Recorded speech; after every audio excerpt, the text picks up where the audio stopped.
knowledge of good and evil.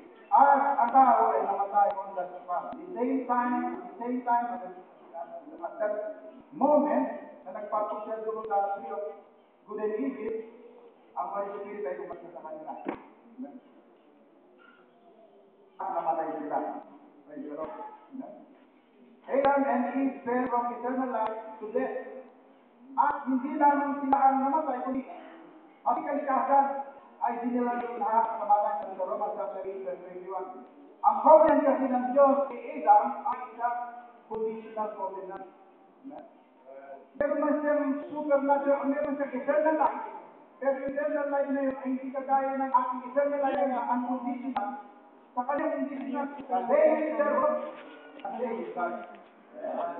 May condition kung siya'y magpapatuloy, ay nandoon ang Panginoon makasama sila. Pero kung siya'y titigil, kaya na ginawa na umuwi sila, kailangan sundin yun, kaya isa-isang tutong gawin pa nila.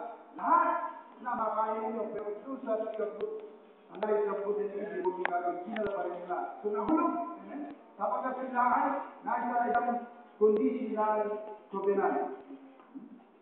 Ang sila nakatingin sa kanilang gawa. Hallelujah. Ang sabi ko ng prophet, man has crossed the great sky town. Tinawin nila yung dakilang bangi, yung laking bangi. At wala nang parang para makapagpamuli ang tao. Kapag ang bangi, hindi sila na bangi, ang tinawin nila ay dimension. Ibang daigdig yung kanilang tinawin. Praise the Lord. At walang ibang paraan na pumuli. Ganun na nasumpungan ni Adam. Hallelujah. Ngunit ang pag-ibig ng Diyos ay nagpipilit. Ang pag-ibig ng Diyos ay nagpipilit na gumawa ng paraan. Natanggalin ang substitute, alang-alang sa kanyang mga nilaman. Ang kanyang pag-ibig ay nagpareha na sa mga substitute. Ang substitute ay isang tinatawag na Kinsman Redeemer. Isang Kinsman Redeemer, hallelujah, at ito ang hinihingi ng kanyang mismo sariling bata. Ang Redeemer ay kailangan galing sa human race. Kailangan ang Redeemer ay born of human race. Ipinanganak ng tao. Amen. Glory to the highest God. Amen. Si Adam ay sinangkanyang gawin yung tinatawag na redemption. Gusto niya hindi iit. Kung kaya umak na doon ay parang kusihin. Iit, kundi para iligtas iit. Pero nung lumabas na siya doon, ginagawa na niya yung pagtutubos na yung iit. Sama ay hindi na makabalik. Ang kailangan ay isang blemish, innocent substitute. Pagamat si Adan ay isang spoken word, original spoken word, creation, body, man, ayun. Praise the Lord. Siya ay isang sinner. Hindi niya, wala na sa kanyang natawag na requirements, hindi niya makatungkuhan yung requirements ng redemption. Sapagkat siya mismo kailangan niya marinig. Kailangan niya rin siya na mismo ay matugon. Sapagkat sabi, no one in heaven, on earth, under earth, sapagkat ang lahat ay pinanganak by sex, sexual. So ang spotlight ay wala na sa mga tao. Ang spotlight ay nasa Panginoon Diyos na mismo. Sapagkat siya lang ang kakain ng gumanak at matawag na Kinsman Redeemer. Ngunit ang Diyos ay tinatawag na eternal. Infinite in time and space. Perpetual. Hallelujah. Spirit. And spirit is not created. Cannot be created. Eternal spirit cannot be created. Only a temporal spirit can be created. But God is eternal. How can now God be created and become man? How? Andun ang tanong ngayon.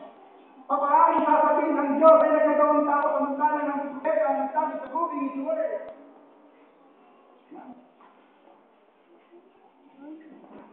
Ay, kung basahin natin ang propeta,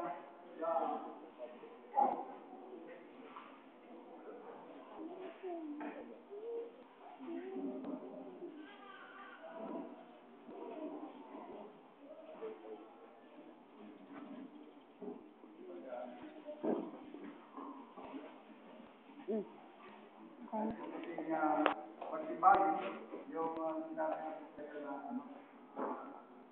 na ang Diyos ay hindi pwedeng ikayin. At ito ay 1964. Amen? Proving tour 1964. Sa Jefferson, niya ito. Sabi dito. Amen? This is my beloved son in whom I am pleased to dwell. And what did he come to do? To redeem that part there. He was the beginning of the creation of God. Because God is eternal and spirit. Because God is not a creation. Only Christ is a creation. Because God is eternal and spirit. Alam niyo mga kapatid, doon sa eternal, walang point of beginning. Walang pagkakataon para ka may lumikha doon sa eternal. Kapag there is no place kung sa lugar na yun para ka mag-create. So, sino ngayon itong naging Jesus Christ? Samantala sinasabi ng Panginoon, that is not blood. Not Hudyo. That is not the blood of Jew, a Jew. And that is not blood of a Gentile. But that is my blood. The blood of God. The holy blood. Sabi ko doon. Paano yung nangyari? Amen? Hallelujah. Glory to the highest God. So meron tayong quote sa prophet na sabi niya, ang eternal cannot be created. Sa Diyos, wala pang temporary.